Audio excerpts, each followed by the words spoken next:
So your prophet became crazy because of the black magic. How we can trust a crazy man, as you said, to be a prophet of God? It was only for one. It lasted only for 1 year, according to Ibn Ishaq. One year?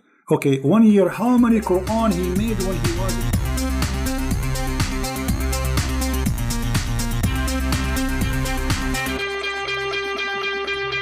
Hello everyone, and peace of Christ to all of you. Today we had an opportunity to speak to someone who is extremely knowledgeable in Islam. He is the one who decided to speak about something, and like supposedly he is prepared because he want to get Christian Prince busted, and he did really. No CP. Let us see. Okay, let's talk about satanic verses. Satanic verses, no problem. Here we go. Go ahead. I want to ask you what the problem is with Muhammad receiving the satanic verses and Allah abolishing what he threw in. Okay, so you agree that Muhammad he received satanic verses? Many of the majority of the scholars and tafsir say that this story of Al-Gharanik is a fabrication. But you just said, everybody heard you. What is your problem with the Prophet receiving satanic verses? Yeah, I do it because Ibn Ishaq and two other early books say that he received satanic verses. All right. So can you tell me the story, how Allah abolished those verses? How Muhammad he said those verses and how Allah abolished them? What do you mean? Will he receive verses? What the verses? About Allah Manat and Al-Awza. Yeah, what he said about them? Basically, he was like praising the gods of the pagans, and later on he said, the pagans were happy with it, and later on he said, this is from Satan and not from God. Okay. And okay. So you agree with that? He agreed that his prophet received satanic verses not from God. He agreed. Okay. And he's saying, what the problem with that? Yeah, because it's in Ibn Ishaq. But wonderful. The majority of the scholars and tafsir say it's a fabrication. Wonderful. My friend, we just heard all of you. What's your name, if you might say, so I can call you? Mahdi. Your name is what? Mahdi. Mahdi. Okay, Mr. Mahdi. You are welcome. I'm glad that you called me. You sound like a nice gentleman guy. Let us not to change the topic, please, one by one. You said you agree with the topic. You agree that the Prophet he received satanic verses. But it doesn't say in the Quran that Allah he said, can you make Quran like this? Right? Does the Quran say that? Asking you what the problem is with Muhammad receiving satanic verses. I'm telling you the problem. If the Quran saying nobody can make Quran like Allah Quran, and Muhammad he received Quran from the devil, and he did not recognize that this is not Quran from the devil. That's mean anyone can make Quran, including Shaitan. Yeah, because it was like 3 verses. It's like meaning one verse that. It doesn't matter. It doesn't matter. Muhammad he thought it's a Quran, and Muhammad he recited as a Quran, and the Quran says nobody can make Quran like the Quran. So how the Prophet of Allah could not recognize that this is not Quran? Yeah, because Jibreel, Muhammad thought that he was receiving from Jibreel, but Shaitan, like he was tricking him into receiving these verses. Guys, did you hear? Shaitan was tricking Muhammad. So Muhammad is a fool. And what does that mean? That means Shaitan, it's possible that he is Jibreel. Because if he was able to do it once, he can do it always. Correct? So now how we will know if Muhammad seeing Jibreel or seeing Shaitan? Listen carefully now. Your problem with the satanic verses, since Allah okay, no problem. Listen, as long you are the one who agreed that Muhammad he received satanic verses, and you heard of the story that Jibreel or Shaitan he came in the image of Jibreel, right? How and what is our guarantee that not all the Quran is from a guy who came in the image of Jibreel and he's Shaitan? What is our guarantee that the verse is saying that Allah will abolish the Quran, which is from Shaitan, is not from Shaitan himself? Because the Quran message of the Quran is to worship the God of Abraham, Isaac, and Jacob, the one God. Okay, okay, no problem. But you know, if you worship wrong worship, still you are not following the true God. As an example, you're a prophet, he kissed black stones. You Muslims, you claim that you are not pagans. What is that from Satan or from Allah? Kissing black stone. No, he's doing that because it's holy, it's from paradise. It's holy. Where did Allah say to Muhammad it's holy, kiss it? No. Okay, why he kiss it then? Because it's holy. Why it's holy? Because it's from paradise. Where it says that? It doesn't say that. So who said that to him? No, because in reality it's holy because it's from paradise. Okay. That's the reason it's So if a stone is coming from paradise, that makes... Guys, it's reality. It's reality. It's a stone from paradise. Hello? So what? Isn't it a stone who is located in paradise is the same as a stone located in the earth? Both of them, they are created by the same God supposedly. So what the big deal? This pagan religion, they worship any meteor fell down in the ground. It's a strange stone. So they take it and they worship it. Actually, if we go in the hadith, you will find this. This is Sahih al-Bukhari. Look what it says. Read with me carefully, please.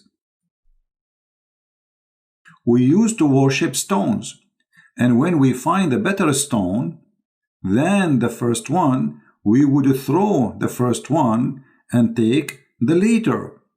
And if we could not get a stone, then we would collect some earth, i.e. soil, and then bring a sheep and milk that sheep over it and perform tawaf around it, the same as they do around the Kaaba, tawaf. It's a pagan practice before Islam. They go around anything they worship. Do you see it? All right, continue. Get holy. Yes. Okay, so when you go to heaven, you are going to kiss everything in the ground? No, that's different. That's when we are in heaven, but we are talking about the earthly life. What do you mean? We are now in the earthly life. We are not in heaven, so that's different.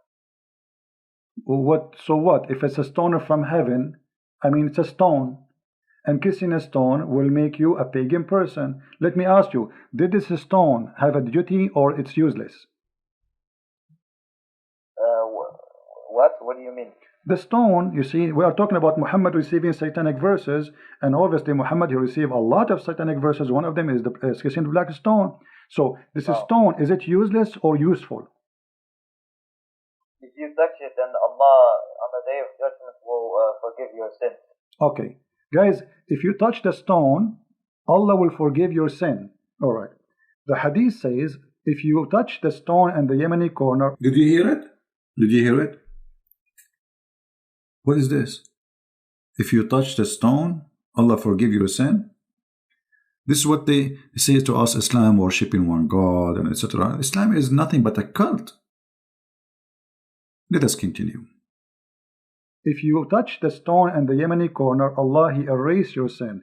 How and why Allah will erase your sin for touching a stone? Because that's how Allah is making His creation. If He wants to do that, then He's gonna do that. It's His decision. What? It's a stone. You see? I mean, Okay. How easy it is. Just touching a stone will make me lose my sin. Yes. Okay. Why? What is the logic in that? What? Okay. Why if you touch? Explain to me why if you touch the stone is going to erase your sin. What will happen exactly? Then on the day of judgment, the stone will Allah will make the stone rise, and the stone will say to Allah, this person, as such a person, touched me, and then Allah will forgive him and allow him to enter paradise. That's wonderful. So the stone now became a mediator between the man and God. Is that correct? Sorry? The stone is going to intercede for you. Yes. Okay, but isn't it the Quran says in that day there is no intercession? By His permission. Except by His permission, and the permission given to the stone? What are you talking about? He gives permission to the stone. He gave a permission to the stone to intercede. If we go in the hadith, let us do that. we will find the hadith saying, the Messenger of Allah said about the black stone, by Allah, he swear, this guy is serious, Allah will raise it in the day of resurrection with 2 eyes by which it sees and a tongue that it speak. So my drawing was absolutely authentic, as the Prophet exactly he said. No Muslim now can say Christian Prince is fabricating how the black stone look like. Can you?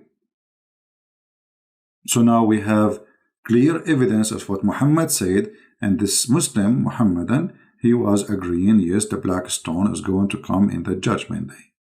You do not need to be genius to discover that Muhammad is a pure pagan person. He adopted the pagan belief before him. He mixed it with some Christian teaching, some Jewish teaching, some Hindu teaching, some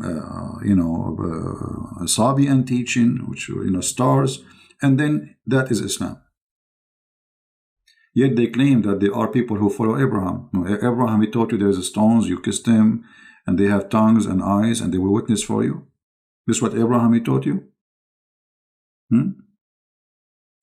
Anyway, let's go back to the video and see what this gentleman, he is going to guide us to. I don't know how many of you at the end of this will decide to become a Muslim. Listen carefully. He gives permission to Muhammad. Okay, so the stone is a person, because you are saying now the stone is going to speak, and the stone is going to have a tongue, and the stone is going to have eyes. Is the stone is a person? According to the Quran, our hands and feet will also speak. Don't change topic. Is the stone, because you said the stone is going to have tongue and is going to have eyes? Yeah. Huh?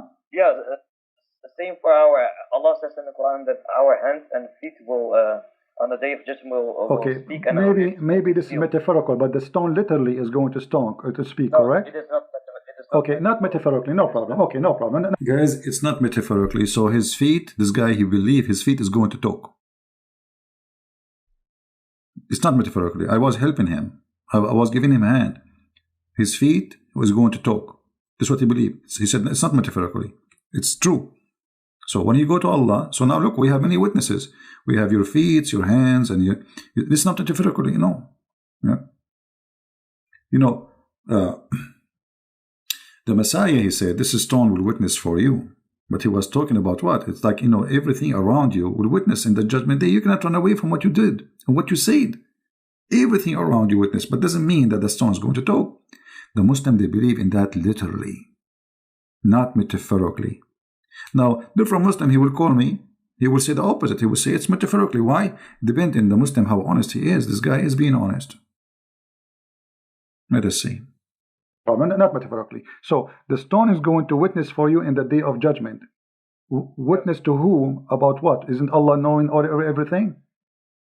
Oh, my friend, that is very stupid of you to say. I can raise 1,000 questions for you if you... No, we are talking about making satanic verses. What is my guarantee that this stone story is not from Shaitan? Let me show you something. Did Umar al-Khattab, he say that you are a useless stone, there's no harm and there's no benefit from you? Did he say that?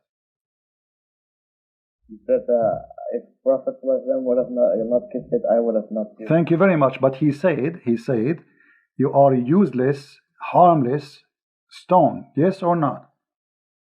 It is not useless. He said that. He said, no doubt that you are a stone, can neither benefit anyone nor harm anyone. Did he say that or not? That is not true. It does benefit because Allah will forgive you. So you are saying Umar al-Khattab, he did lie? No. Okay, if he know, well, he said the hadith in front of me and you speak Arabic. Yeah, but that's Umar ibn Khattab. That's not the Prophet. Okay, but if Umar al-Khattab saying something not true, it's a lie then. No. What do you mean no? Either you agree with him or you don't agree. No, did he tell the truth when he said that? Did he tell the truth when he said that this stone is useless? Yeah, he said that, but the Prophet did not say that. Okay, so the Prophet contradict the teaching of Umar al-Khattab, correct? The Prophet's teaching contradicts the statement and assumption of Umar ibn Khattab. Yes. Okay, so Umar here was lying. No.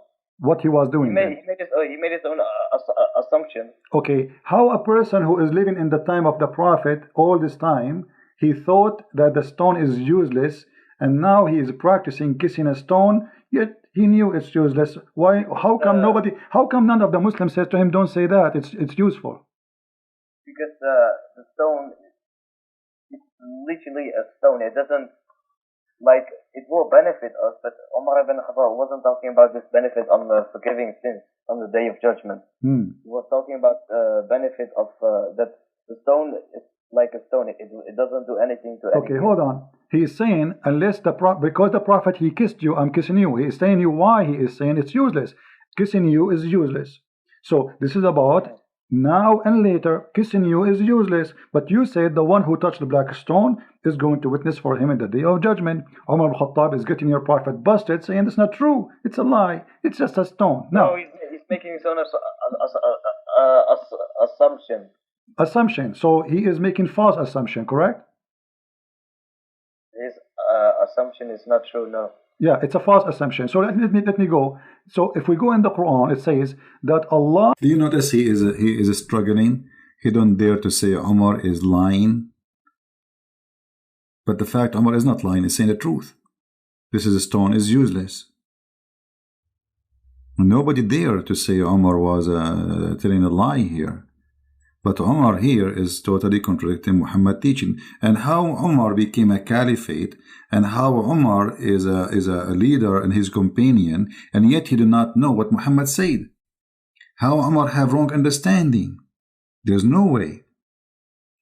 Anyway, then we go back and then we talk about Muhammad. Let me move the video a little bit. Muhammad is going crazy. Muhammad is going crazy. Let us see, maybe here. Your Prophet, according to the Muslims, he was under the control of a black magic. Is that correct? Black magic is not shaitan. So what it is? It is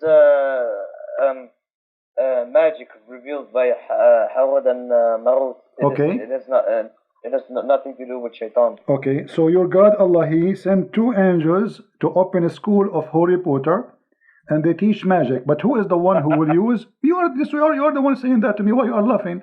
Guys, he's laughing. I mean, that's what you're saying. Allah, he sent two angels to open a school in the Babylon Tower, like Harry Potter. Have you ever heard of a God? He sent angels to teach magic? Hello? He is a God, yet he is teaching magic? And he sent two angels, their specialty, they have a PhD in magic skills, brother. And their name is Harut and Marut. Look at the names. Have you ever heard of a satanic God more than Allah? I mean, what kind of God? He sent two angels to teach what? To teach us how we can make a man and a wife divorce. Tell us more, please. One saying that to me, why you are laughing? Chapter 2, verse 102, it says, Allah, he sent Harut and Marut in the Babylon Tower to teach magic, correct? Yes. Okay, so they open a school of magic of Harry Potter in the Babylon Tower. Now, who is the one who learned from them the magic? The people of Babylon, whoever wants to learn. Okay, read for me, please. Chapter 2, verse number 102. It says that Sulaiman is not a kafir, but shaitan. They are the kuffar, who they are teaching the magic. Does it say that? Sorry, can you show me? Okay, chapter 2, verse 102. It's on the screen. You My English is not that good. No problem. Here we go. وما كفر سليمان ولكن الشياطين كفروا يعلمون الناس السحر وما أنزل على الملكين ببابل هاروت وماروت. So who is the one who is practicing the bad magic on mankind? Is shaitan. The Quran says that. So your prophet was controlled by the black magic, controlled by shaitan. No. The two angels teach magic, but Allah says in the Quran that whoever does accept teaching this magic, he will enter hellfire. My friend, does it say there that shaitan? Guys, Allah, He sent two angels to teach magic. And Allah said, whoever accepts teaching the magic, he will go to hellfire.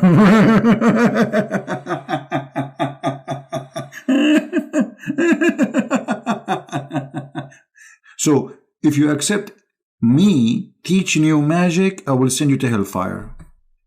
What's wrong with this religion? Am I lying? No.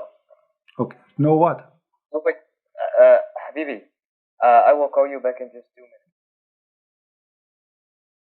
Let us move a little bit because he will come back and we want to hear him saying that Muhammad was a crazy man. Yes. Okay. So my friend Mahdi, thank you for calling back first. Now, your prophet is under black magic. Black magic is what it is? Is it an evil thing? It is like end work of shaitan. Okay, it's a work of shaitan. That's wonderful. So by the work of shaitan, Muhammad was controlled. How shaitan was controlling Muhammad according to you?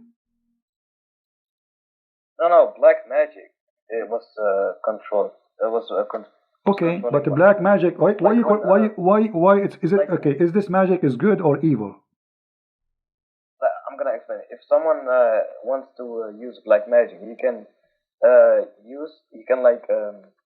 make the person they will use the black magic on crazy, or they can do whatever they want. They can like divorce his wife. Okay, so you are saying that the one who did the black magic to your prophet, he made him crazy. If someone wants to, yes, but this black magic only lasted for 1 year, according to yes, he made him crazy. Yes.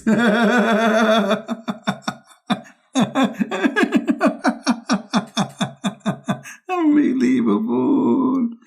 Mean. The prophet become crazy by the black magic? Crazy prophet? For how long Muhammad was crazy? Okay, hold on. So you're a prophet according to you. Okay, my friend Mahdi. You're a prophet, he became crazy because of the black magic. And you are the one who said they can make you crazy. So your prophet became crazy because of the black magic. How we can trust a crazy man, as you said, to be a prophet of God? It was only for it lasted only for 1 year, according to Ibn Ishaq. It was only for 1 year he is crazy.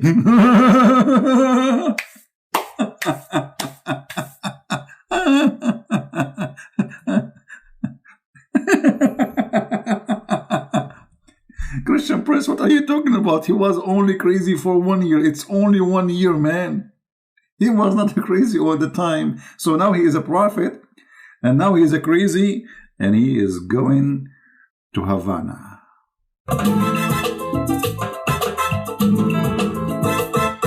Crazy man became a prophet. Crazy man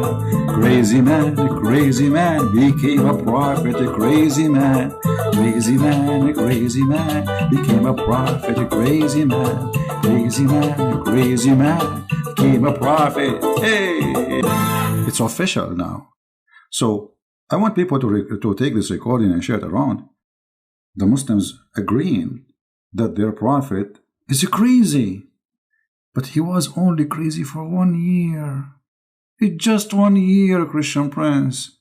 Not much. It was only for it lasted only for 1 year, according to Ibn Ishaq. 1 year? Okay, 1 year. How many Quran he made when he was crazy? Guys, our friend Mahdi, this is very important, he said, he was crazy, Muhammad was crazy for 1 year only. Okay, how many years Muhammad was a prophet in his lifetime?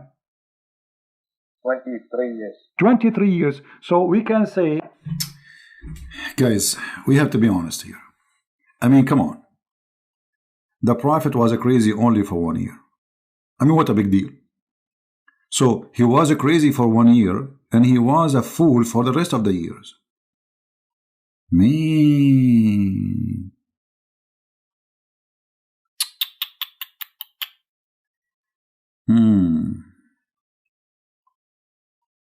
I have no comment. It's official. Crazy God, crazy prophet, crazy stone, crazy religion, crazy people. Huh? You see, when they say black magic, this is simply fiction. What black magic? Simply, he's a crazy. This is right. He was a crazy. In the old days, when somebody is a crazy, they don't know because he look fine. You know, in the body, he's healthy. But he do stupid stuff, crazy stuff. So they think he was bewitched.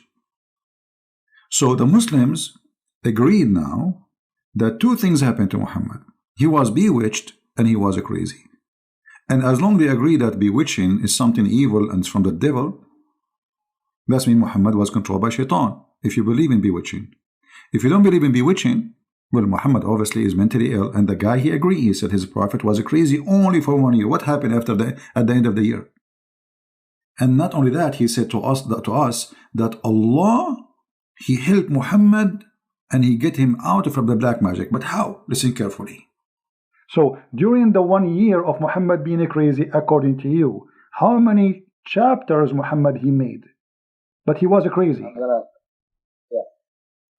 When Muhammad was under the influence of black magic, Allah subhanahu wa ta'ala revealed two surahs. One, I forgot the name of it. One is Surah Al-Falaq, which has 5 verses, and the other surah has 6 verses. Together, them has 11 verses, and Muhammad needed 11 knots because the shaitan, there was 11 knots to break. 11 knots. The shaitan, he made for him 11 knots. Shaitan, he made for the prophet 11 knots. This guy, he just said, it took Allah 11 months to open those knots. I mean, how powerful this God is.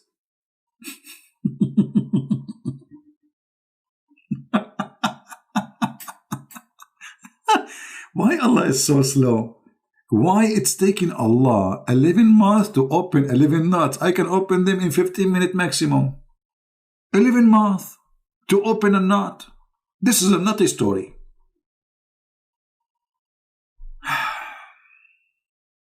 I don't know what to say. It must be true religion. The Prophet was controlled by 11 knots. At the end of the day, we are here to share with you the truth. And the truth will set you free. Obviously, Islam is a stupid cult. And I don't think anyone here have a little honesty after all what you heard just today. You will believe Islam is not a stupid cult. You see, there's many cults, they are smart. But Islam is a stupid cult. Yet this is stupid cult accepted by many people. I mean, how that can happen? Very easy. Make people not to ask questions. Make them be afraid from asking the question. Refrain from even thinking about questioning. Then Islam is good. The second you start asking questions, Islam collapses. Today's video is really important. I hope people will download it, share it.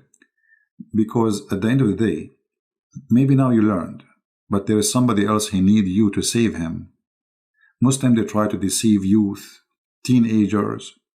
You don't want your son to come back home one day and say, Dad, I want to be a Muslim, or Mom, I became a Muslim. Why? Because you did not do your part. And if you think those things will never happen to you, you are mistaken, my friend. There's many people, they never thought that their kid will go to Islam. They go to school, they see Muslims, and Muslims are very well trained with the art of deception. So you need to help yourself.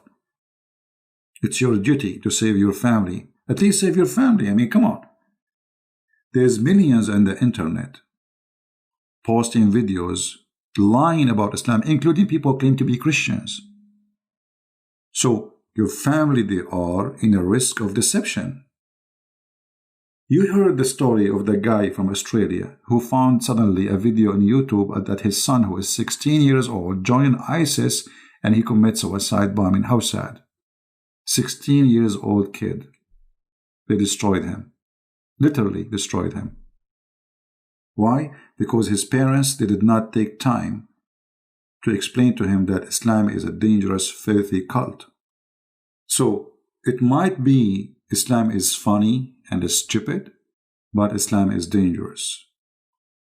If you don't believe me, open your TV and watch. How many today only, they are slaughtered in the name of Allah? In Africa, in Nigeria, in Ethiopia, everywhere. I laugh, I make you laugh. It's a comedy, but this is a very sad comedy. So really I appreciate all of you, and I pray that the Lord always will be with us, to help us, to save the Muslims, to love the Muslims, and not to fall in the trap of hate, because hate is a trap. We don't want to hate them. We want to hate the devil, which means hate. Hate the hate. Love the people. If you listen to this guy who was talking to me, you can tell this person is very simple. He thinks he's smart. He thinks he's genius. He thinks he knew it. He thinks he's getting me busted, but the fact it's a comedy. It's a sad comedy. This is the video we were watching. You can download the previous one if you did not get it yet. It's called Coffee with Christ versus Coffee with Muhammad. So I want to say thank you for being here, all of you. Until then, Christ is Lord. Islam is false. And see you soon. Bye-bye.